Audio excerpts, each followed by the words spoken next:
সকালের শুরুটা যদি দারুণ হয় তাহলে কিন্তু পুরো দিনটাই বদলে যেতে পারে। আজ আমরা ঠিক এমনই একটা সকালের অভ্যাস নিয়ে কথা বলবো যা আমাদের দিনটাকে সুন্দর করে তুলতে পারে। এর নাম অ্যাস্কার সবাহ। এটা কিন্তু শুধু কিছু নিয়ম বা দোয়া পড়া নয়, বরং এটা হলো দিনের জন্য নিজেকে মানসিক আর আধ্যাত্মিকভাবে সুরক্ষিত করার একটা কৌশল, অনেকটা একটা বর্ম তৈরির মতো। আচ্ছা, আমরা সবাই তো দিনের শুরুতে কত চ্যালেঞ্জের মুখোমুখি হওয়ার জন্য তৈরি হই, তাই না? এই যে প্রস্তুতি, এটাই কিন্তু ঠিক করে দেয় আমাদের দিনটা কেমন যাবে। আমাদের ফোকাস, আমাদের মানসিক শান্তি সবকিছুই এর ওপর নির্ভর করে। তো এই আজকার আসসাবা হলো ঠিক সেই রকম একটা প্রস্তুতি। এটা মূলত সকালের কিছু বিশেষ দোয়া আর কুরআনের আয়াতের একটা প্যাকেজ, যা আমাদের মনে শান্তি আর এক ধরনের সুরক্ষা এনে দেয়, অনেকটা দিনের জন্য একটা আধ্যাত্মিক বর্ম তৈরি করার মতো। চলুন আজ আমরা দেখব এই বর্মটা ঠিক কিভাবে তৈরি করা হয়, এর ভেতরে কি কি আছে। তো আমাদের আজকের আলোচনায় আমরা ধাপে ধাপে দেখব এই আধ্যাত্মিক বর্মটা কিভাবে কাজ করে। প্রথমে এর ভিত্তিটা কি সেটা জানব, তারপর দেখব এর মূল স্তম্ভগুলো কি কি, আর সবশেষে এই স্মৃতি স্মরণের ছন্দটা কিভাবে সারাদিনের জন্য একটা সুন্দর নীল নকশা তৈরি করে দেয়। আচ্ছা, তাহলে শুরু করা যাক একেবারে গোড়া থেকে। যে কোনো শক্তিশালী কাঠামোরই তো একটা মজবুত ভিত্তি লাগে, তাই না?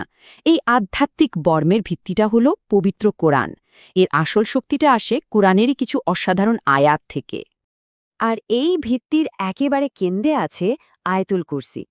এটা কি শুধু একটা আয়াত বললে আসলে ভুল হবে, এটা তার চেয়ে অনেক বেশি কিছু। এটা এমন এক শক্তিশালী ঘোষণা যা সরাসরি আল্লাহর সুরক্ষা এনে দেয় আর মনে একটা গভীর বিশ্বাস তৈরি করে। এই আয়াতটা যখন পাঠ করা হয়, এর যে ছন্দ, এই যে একটা ফ্লো আছে, সেটা কিন্তু মনকে এমনিতেই শান্ত করে দেয়। একটা অদ্ভুত প্রশান্তি কাজ করে। শুধু পড়লে না, শুনলেও মনে একটা স্থিরতা চলে আসে। কিন্তু এর আসল পাওয়ারটা লুকিয়ে আছে এর অর্থের ভেতরে। এখানে আল্লাহর শক্তি, তার জ্ঞান, তার ক্ষমতার এক কামেল চিত্র তুলে ধরা হয়েছে।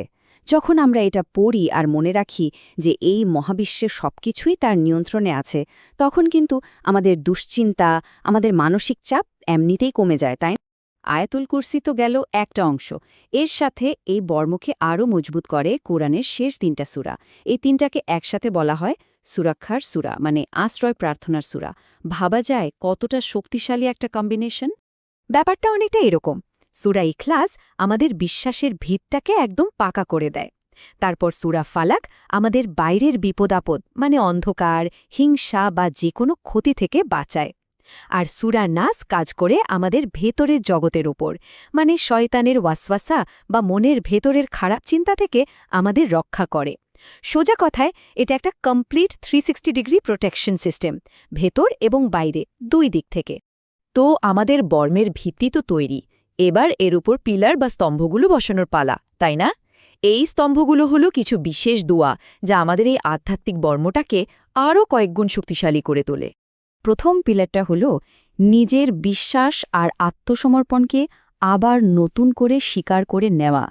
সারাদিনের ব্যস্ততা শুরু হওয়ার ঠিক আগে ১ মিনিটের জন্য থামা আর নিজেকে মনে করিয়ে দেওয়া যে আমাদের জীবনের উদ্দেশ্যটা কি। ব্যাপারটা ঠিক সেরকম। আর এই দোয়াটার আসল সৌন্দর্য হল এর সরলতায়। এখানে কোনো জটিলতা নেই। এটা সরাসরি সৃষ্টিকর্তার সাথে একটা ব্যক্তিগত কথা বলার মতো, নিজের দুর্বলতাগুলো স্বীকার করে তার কাছে সাহায্য চাওয়া। মানে এই দোয়ার মূল ফোকাসটাই হলো নিজের দায়িত্ববোধ আর ক্ষমা চাওয়া। এটা আমাদের মনে করিয়ে দেয় যে নিজের ভুল স্বীকার করে সৃষ্টিকর্তার কাছে ফিরে গেলেই কিন্তু আসল মানসিক শক্তি আর শান্তিটা পাওয়া যায়। আচ্ছা, এবার আসি দ্বিতীয় পিলারে। এটা হলো সুরক্ষার জন্য একটা অ্যাক্টিভ স্টেপ নেওয়া। মানে সারাদিনে যে কত কিছু হতে পারে, সেই সব সম্ভাব্য বিপদ থেকে রক্ষা পাওয়ার জন্য আগে থেকেই আল্লাহর কাছে সাহায্য চেয়ে নেওয়া। এই দোয়াটারও শক্তি কিন্তু এর সরলতার মধ্যে। এটা একটা সলিড ডিক্লারেশন যে আল্লাহর নামে আমি শুরু করছি, আর তার নামে কোনো কিছুই আমার ক্ষতি করতে পারবে না। ভাবুন তো, এই বিশ্বাসটা মনে কতটা সাহস এনে দেয়। সব দুশ্চিন্তা কিন্তু এক নিমিষেই চলে যায়।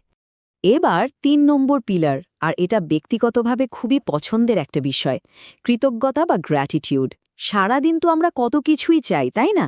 কিন্তু চাওয়ার আগে যা কিছু আমাদের কাছে অলরেডি আছে সেগুলোর জন্য একবার মন থেকে সৃষ্টিকর্তাকে ধন্যবাদ জানানো, এটাই হলো সেই মুহূর্ত। এটা কিন্তু এক ধরনের পাওয়ারফুল মাইন্ডফুলনেস এক্সারসাইজ। দিনের শুরুতে যখন আমরা জীবনের ছোট বড় সব ভালো জিনিসের জন্য কৃতজ্ঞতা জানাই, তখন আমাদের পুরো অ্যাটিটিউডটাই পজিটিভ হয়ে যায়। সারাদিনের জন্য একটা সুন্দর টোন সেট হয়ে যায়।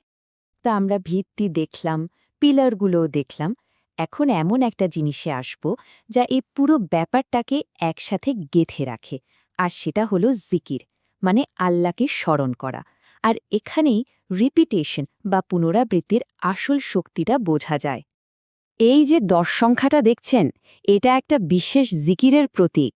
যখন আমরা নির্দিষ্ট কিছু কথা বারবার বলি, তখন সেগুলোর অর্থ আমাদের মনে আরও গভীরভাবে গেঁথে যায়, অনেকটা মেডিটেশনের মতো, যেখানে ফোকাস বাড়ানোর জন্য একটা মন্ত্র রিপিট করা হয়। এই বাক্যটা হলো ইসলামের একেবারে মূল বিশ্বাসের ঘোষণা। যখন আমরা এটা 10 বার রিপিট করি, তখন আল্লাহর একত্ববাদের ধারণাটা আমাদের মনে আরও শক্তভাবে বসে যায়। আমরা তার ক্ষমতার প্রতি আমাদের পূর্ণ আস্থা প্রকাশ করি। তাহলে প্রশ্ন হলো, এই যে বারবার বলা, এর আসল উদ্দেশ্যটা কি? প্রথমত, এটা আমাদের ছন্নছাড়া মনকে এক জায়গায় নিয়ে আসে, ফোকাস বাড়ায়। দ্বিতীয়ত, এটা আমাদের বিশ্বাসকে আরও মজবুত করে। আর সবশেষে এটা আমাদের সারাদিন আল্লাহর কথা মনে রাখতে সাহায্য করে।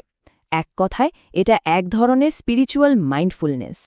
তো আমরা অনেকগুলো পার্টস নিয়ে কথা বললাম: ভিত্তি, পিলার, জিকির।